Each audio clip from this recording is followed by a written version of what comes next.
Bonjour, je suis Quentin. Vous m'avez peut-être déjà vu dans Sauce Culture, notre émission du Cube. Mais aujourd'hui, je suis pas là pour vous taper sur le système en critiquant plein de trucs. Non. Aujourd'hui, on va parler BD. Enfin, quand je dis on, surtout RDB. Tiens, RDB, dis bonjour aux internautes. Bonjour, je suis RDB. Bon, je vais vous laisser avec lui. Ça s'appelle Bulle décisive. Attention les secousses, saga Africa, ambiance de la blues, saga Africa, attention les secousses. Aujourd'hui, grâce au Cube, on va s'intéresser à Saga, une œuvre garantie 100% sans Yannick Noah. Cette série est scénarisée par Brian Kevogan et dessinée par Fiona Staples. Pour vous donner le pitch en 2 phrases, sur une planète nommée Clivage, 2 amants, Alana et Marco, donnent naissance à une fille, Hazel. Véritable symbole d'espoir, Hazel est la descendante de 2 peuples que tout oppose. Saga raconte l'histoire de ces 2 amants alors que leur vie est menacée par les autorités. Mais avant de nous intéresser pleinement à Saga, penchons-nous plutôt sur son scénariste, Brian Vaughan.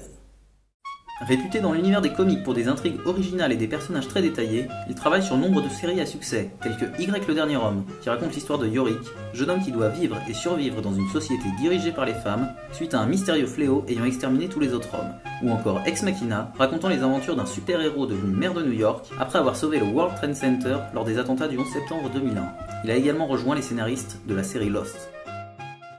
Bon, même si cette série finissait par ne rimer à rien, ça prouve quand même que le monsieur pèse dans le milieu du scénario et que c'est pas le premier clampin venu. On peut donc s'attendre à ce que Saga soit une petite pépite de 9e art, à l'histoire bien ficelée.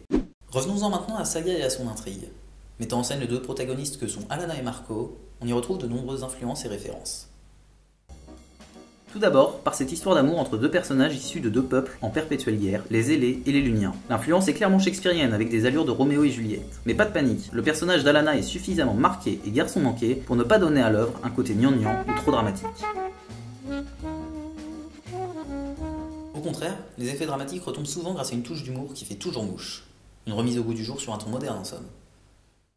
L'univers dans lequel on est plongé est également très particulier. Mélange de science-fiction et d'heroic fantasy, un mix entre Star Wars et le Seigneur des Anneaux particulièrement bien fait. On y retrouve ainsi blaster et costumes futuristes, mêlés à des épées et à de la magie. La grande classe quoi.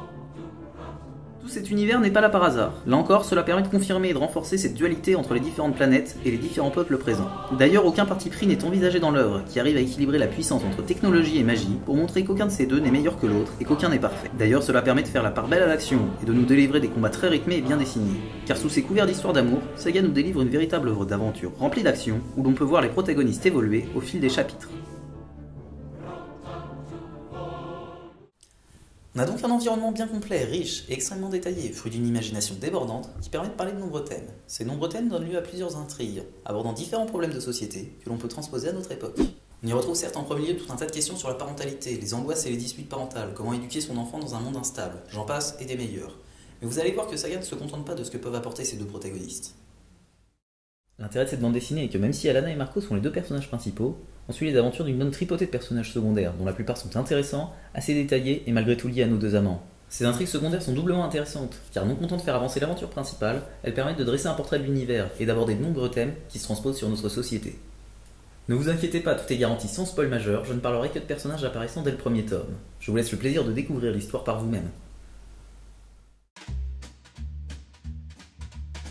Le Prince 4 est un personnage envoyé par la couronne, représentant les Ailés, peuple d'Alana, ayant pour mission de tuer les 2 protagonistes, ainsi que leur progéniture. Il est sous pression pour cette future mission, car les autorités menacent sa femme et son futur enfant, pour être sûr qu'il fera tout son possible pour mener sa mission à bien le plus rapidement possible. On peut donc voir jusqu'où un homme est prêt à aller pour protéger sa famille, quitte à employer des moyens plus ou moins éthiques. En plus de ça, il est également torturé par des souvenirs d'anciens combats, montrant ainsi l'horreur de la guerre et que, même si l'on en sort vivant, on ne peut en sortir indemne.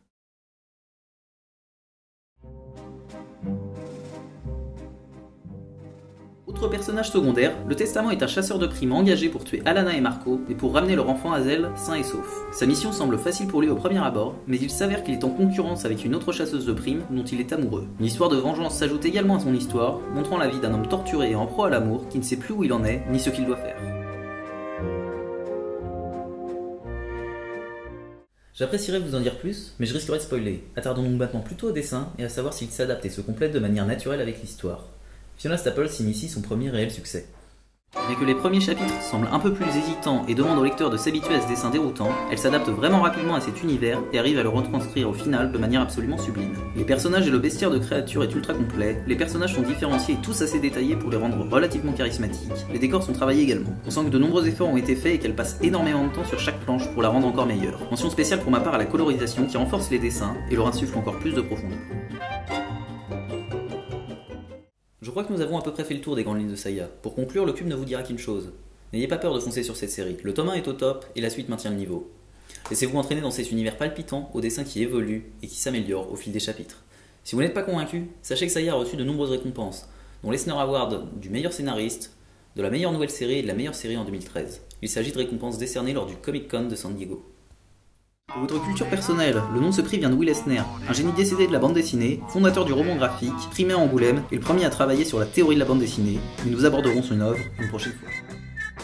Le tome 1 faisait également partie de la sélection officielle du Festival international de la bande dessinée d'Angoulême 2014. Vous n'avez aucune raison de ne pas vous laisser tenter. Et bien voilà, c'est la fin de ce premier épisode de Bulle Décisive. J'espère qu'il vous aura plu et je vous dis à bientôt pour un prochain épisode. D'ici là, passez de bonnes fêtes et portez-vous bien. Vous pouvez également rejoindre le Cube sur les différents réseaux sociaux. Ne vous inquiétez pas, ce n'est pas une secte, c'est l'avenir.